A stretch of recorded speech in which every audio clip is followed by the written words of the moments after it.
دور کھجور کے چند درختوں میں علی کو 2 گھوڑے جاتے نظر آئے۔ علی نے اپنے دستے کو راستہ بدل کر ٹیلوں کی اوٹ میں چلنے کو کہا اور رفتار مزید تیز کر دی۔ اگلے 2 سواروں اور اس دستے کے بیچ کوئی 4 میل کا فاصلہ رہ گیا تھا۔ یہ فاصلہ تو طے ہوا لیکن گھوڑے تھک گئے تھے۔ وہ جب کھجوروں کے درختوں تک پہنچے تو 2 سوار کوئی 2 میل دور مٹی کی ایک پہاڑی کے ساتھ جا رہے تھے۔ ان کے گھوڑے بھی شاید تھک گئے تھے۔ دونوں سوار اترے اور نظروں سے اوجھل ہو گئے۔ علی نے کہا وہ پہاڑیوں کی اوٹ میں بیٹھ گئے ہیں اور راستہ بدل لیا۔ جب فاصلہ کچھ 100 گز رہ گیا تھا تو وہ دونوں بندے اوٹ سے باہر آ گئے۔ انہوں نے گھوڑوں کے سر پر دوڑنے کا شور سن لیا تھا۔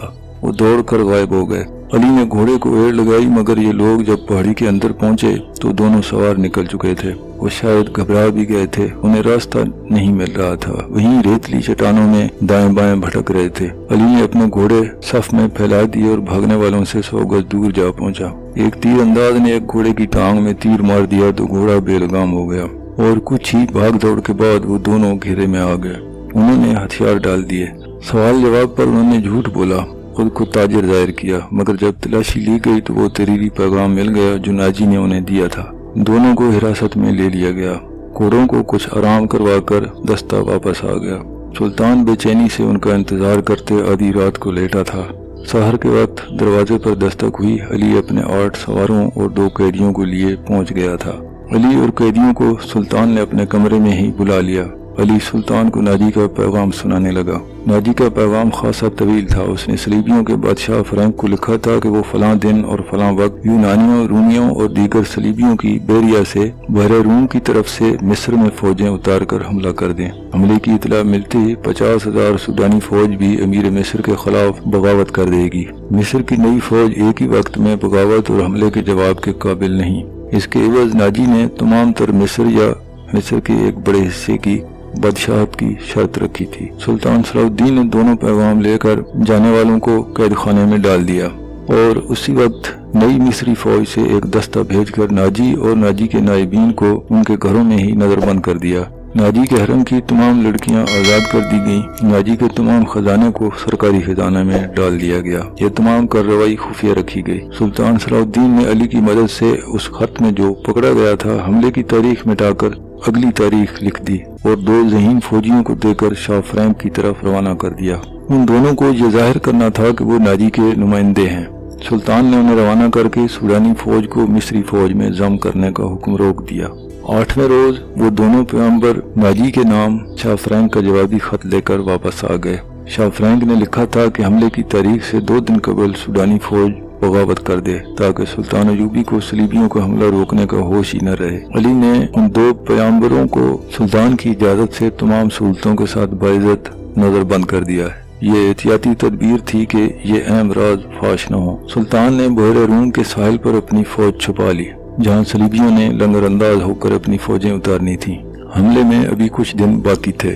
ایک مورخ سراج الدین نے لکھا ہے کہ سوڈانی فوج نے شاہ فرینک کے حملے سے پہلے ہی بغاوت کر دی تھی جو سلطان نے طاقت کی بجائے پیار، ڈپلومیسی اور حسن سلوک سے دبا لی تھی۔ بغاوت کی ناکامی کی ایک وجہ یہ بھی تھی کہ باغیوں کو اپنا سالار ناجی اور اس کے نائب کہیں نظر ہی نہ آئے تھے کیونکہ وہ تو قید میں تھے۔ ایک اور مورخ ہتاچی لکھتا ہے کہ سوڈانی فوج نے حملے کے بہت بعد بغاوت کی تھی، تاہم یہ دونوں مورخ باقی تمام واقعات پر متفق ہیں۔ دونوں نے لکھا کہ سلطان صلاح الدین نے ناجی اور اس کے نائبین کو موت کی سزائیں دے کر رات میں ہی گمنام قبروں میں دفن کرا دیا تھا۔ ان دونوں مورخین اور لین پول نے بھی صلیبیوں کی بیریا کے اعداد و شمار ایک جیسے ہی لکھے ہیں۔ وہ لکھتے ہیں کہ خط میں دی ہوئی تاریخ کے عین مطابق صلیبیوں کی بیریا جس میں شاہ فرینک کی، یونان کی، روم کی اور سسلی کی بیریا شامل تھیں متحدہ کمان میں بحر روم میں نمودار ہوئیں۔ مورخین کے مطابق اس بیریا میں جنگی جہازوں کی تعداد 150 تھی۔ اس فوج کا صلیبی کمانڈر آئیمیرک تھا۔ جن بادبانی کشتیوں میں رسد تھی اس کی ٹھیک تعداد کا اندازہ نہیں کیا جا سکتا۔ جہاز 2 قطاروں میں آ رہے تھے۔ سلطان صلاح الدین ایوبی نے دفاع کی کمانڈ اپنے پاس رکھی اور صلیبیوں کی بیریا کو قریب آنے دیا۔ دام بچھایا جا چکا تھا۔ سب سے پہلے بڑے جہاز لنگر انداز ہو ہی رہے تھے کہ ان پر اچانک آگ برسنے لگی۔ یہ منجنیکوں سے پھینکے ہوئے آگ کے گولے اور ایسے تیر بھی تھے جن کے پچھلے حصے جلتے ہوئے شعلے کی مانند تھے۔ اس برستی آگ نے صلیبیوں کے جہازوں کے بادبانوں کو آگ لگا دی۔ جہاز بھی لکڑی کے تھے جو فوراً ہی جل اٹھے۔ ادھر سے مسلمانوں کے چھپے ہوئے جہاز بھی آ گئے، انہوں نے بھی آگ ہی برسائی۔ یوں معلوم ہو رہا تھا جیسے بحر روم جل رہا ہو۔ صلیبیوں کے جہاز موڑنے کی کوشش میں ایک دوسرے سے ٹکرا کر ایک دوسرے کو خود ہی آگ لگانے لگے۔ جہازوں سے صلیبی فوج سمندر میں کود رہی تھی، ان میں سے جو زندہ ساحل پر آ رہے تھے وہ صلاح الدین کے فوجوں کے تیروں کا نشانہ بن رہے تھے۔ دوسری طرف شیر اسلام نور الدین زنگی نے فرانک کی سلطنت پر حملہ کر دیا تھا۔ فرانک نے اپنی فوج خشکی کے راستے مصر روانہ کر دی تھی اور خود اس وقت سمندر میں جنگی بیڑے کے ساتھ تھا۔ جب اس کو اپنی سلطنت پر حملے کی اطلاع ملی تو وہ بڑی مشکل سے اپنی جان بچا کر بھاگ گیا، مگر جب وہاں پہنچا دنیا بدل چکی تھی۔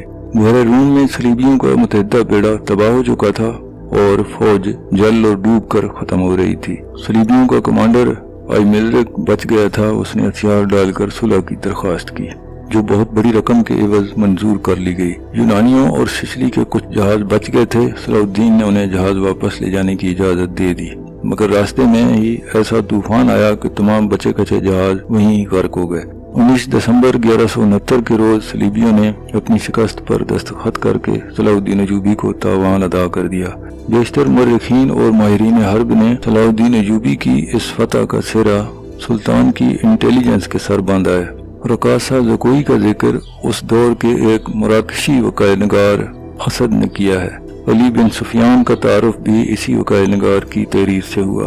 یہ تو صلاح الدین ایوبی کے مارکوں کی محض ابتدا ہے۔ آگے چل کر یروشلم کی فتح تک ہر موڑ پہ دسیوں ریشہ دوانیاں، صلیبیوں کا لڑکیوں کا بے دریغ استعمال، مسلمان حکمرانوں کی غداریاں اور ناقابل یقین مارکے آئیں گے۔ اس مارکے کے بعد سلطان کی زندگی پہلے سے بھی کہیں زیادہ خطروں میں گر جائے گی۔ اس سب سے یہ مرد مجاہد کیسے نمٹتا اور سرخرو ہوتا ہے، اگلی قسطیں ضرور دیکھیے۔